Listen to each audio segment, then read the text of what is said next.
Hello Kuwait and Philippines, hello Middle East, and hello world.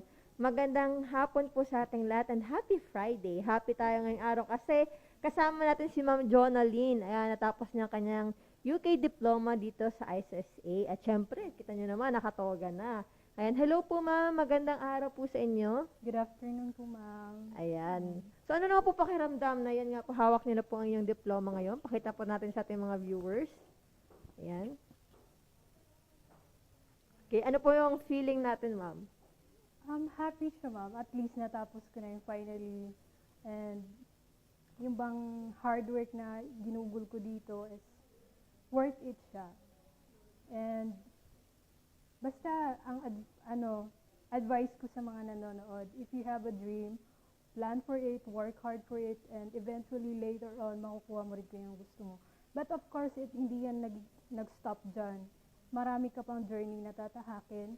In the future, at least once may ka na, kumbaga, parang step muna yan para sa mga stepping stone muna yan para sa goals mo in life.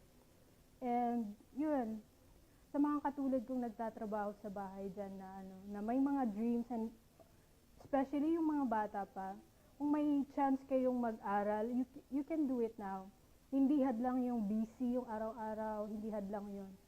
Just use your time, yung free time nyo, yun gawin nyo, mag-research kayo kung anong, syempre, kung ano yung gusto mo, yun yung i-pursue mo. Tapos mag-research kayo, then plan for it, research for something new para sa future nyo, and then, yun. Kasi nobody can do it for you, just yourself, and trust yourself, of course. Ayan, tama yan, ma'am. Yeah. Kasi kung hindi mo siya sisimulan sa sarili mo, wala kang matatapos. Tama yan. Tama po. So ano po yung niyo, ma'am? Yung day off po ninyo? Once a week po ba kayo? Actually, wala akong day off eh. Yung nag-enroll ako dito, hindi alam ng amo ko. Tsaka na lang niya nalaman, nag-online ako kasi bumili na ako ng laptop. Pero nagpaalam, pinayagan ka naman. Oo. Pinayagan niya ako kasi nag-enroll na ako eh, tapos na. Wala naman ka. Wala na siyang magagawa.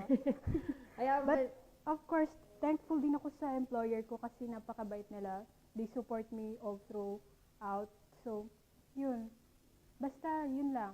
Kung may mga pangarap kayo sa buhay and then sa tingin nyo kaya nyong gawin ngayon, you do it. Kasi walang may mga gusto po ba tayong pasalamatan po? Of course. Maraming salamat po sa ICSA for giving this opportunity na nagbigay ng chance na doon sa mga nagtatrabaho sa bahay or even those busy people out there na nagbibigay nitong chance na to na makapagtapos, makapag-aral even if online or in yung bang face-to-face class. So maraming salamat po. And then sa may instructor ko din po, si Miss Nicole, thank you so much for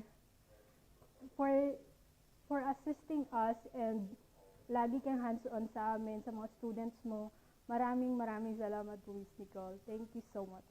And maraming salamat din po, Ma'am Jonalyn, sa pagpili po sa ISSA. Ayan, magpaalam po tayo sa mga employer natin.